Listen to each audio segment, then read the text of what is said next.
Et du taekwondo pour commencer.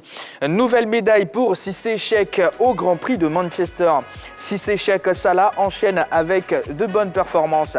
En effet, après l'Open de Riga en Lettonie, où il s'était illustré avec une médaille en or, le taekwondoïne ivoirien a remis le couvert hier dimanche au Grand Prix de Manchester. Avec cette fois une médaille de bronze chez les plus de 80 kg.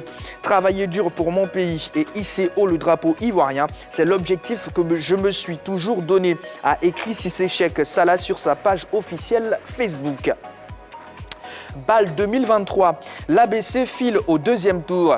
L'ABC Fighters a atteint son objectif au premier tour de la Basketball Africa League disputée à Niamey le week-end dernier.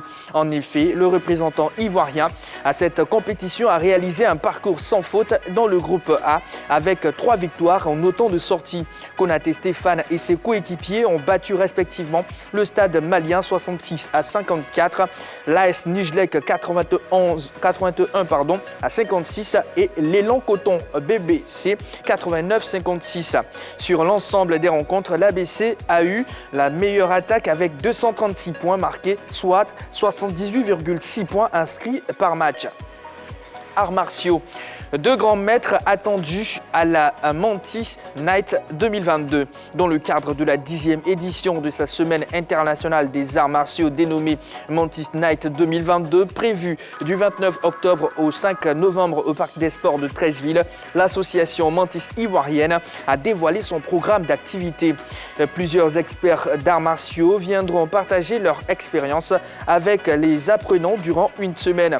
La Mantis Night est une plateforme de rencontres et d'échanges d'arts martiaux dont la première édition s'est tenue en 2005. Maître Koné parle des innovations au micro de Béatrice Nicole Quadio. La première chose, c'est les stages. Ils sont variés. C'est 40 heures de stage en 5 jours. Donc, ça veut dire qu'il y aura du travail. Ensuite, vous avez une compétition internationale, que ce soit en technique ou en combat, au niveau des arts martiaux chinois. Et ensuite, vous avez le gala qui va être l'apothéose de toutes ces festivités. Mais entre toutes ces 3 activités, vous avez cette année des panels que nous allons organiser qui vont être animés par des experts nationaux et internationaux.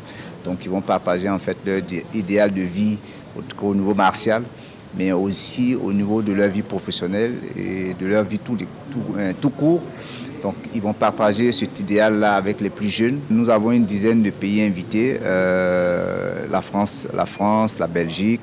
Et au niveau du continent africain, vous avez le Mali, le Burkina, le Togo, le Bénin, le Cameroun, le Gabon, le Congo et bien d'autres. Mais une dizaine de pays en tout qui ont déjà confirmé pour la plupart leur présence. Donc c'est tout ce monde-là que nous allons recevoir pendant cette semaine-là. Nous allons transformer Abidjan, le centre de la connaissance martiale. Et du football dans les news. Africa Sport d'Abidjan rififi au club. L'Africa Sport d'Abidjan a été secoué ce matin par le saut d'humeur de ses joueurs. En effet, selon les informations recueillies, les protégés du président Kuyot et Narcisse ont refusé de s'entraîner. Les joueurs réclament 3 semaines de prime de transport. Cette somme est de 30 000 francs CFA par joueur. Étant donné qu'ils n'ont pas perçu cette prime malgré leurs revendications, ils ont décidé de boycotter la séance de ce matin.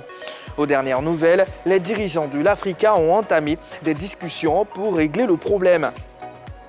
Équipe de France. Raphaël Varane incertain pour le mondial. C'est la mauvaise nouvelle du côté de l'équipe de France. L'un de ses piliers en défense, à savoir Raphaël Varane, pourrait bien être privé du mondial Qatar 2022. Et pour cause, l'international français a quitté la pelouse de Stamford Bridge en larmes après avoir été touché à la cuisse. Les premiers examens révèlent une lésion du biceps fémoral. Le sociétaire de Manchester United sera absent pour une durée de 3 à 4 semaines, ce qui le privera du premier match de l'équipe de France au mondial.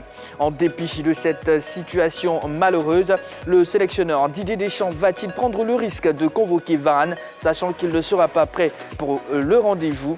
Là réside la grande incertitude. Ballon d'or. Benzema a présenté son trophée à Santiago Bernabéu. Moins d'une semaine après s'être fait décerner le Ballon d'or 2022 des mains de Zinedine Zidane, Karim Benzema a soulevé le trophée devant son public de Madrid, au stade Santiago Bernabéu. Cette petite cérémonie s'est faite peu avant la réception du FC Séville, un match pour lequel KB9 a été ménagé à cause d'un petit bobo. Sous la pluie battante, l'international français s'est présenté sur la pelouse, arborant un immense sourire pour son Ballon d'or, accompagné de Luka Modric, vainqueur de cette distinction en 2018, et Zinedine Zidane, qui lui aussi avait remporté ce trophée en 1998. Et cette information pour boucler les news. Aston Villa a officialisé la nomination de Unai Emery au poste d'entraîneur après le limogeage de Steven Gerrard. Le club de Première Ligue a accepté de verser à Villarreal la clause libératoire de l'ancien coach du PSG, estimée à 20 millions d'euros, soit 13 milliards 100 millions de francs CFA. Unai Emery prendra fonction le 1er novembre prochain. Allez, c'est tout pour les news que nous avons pu sélectionner pour vous.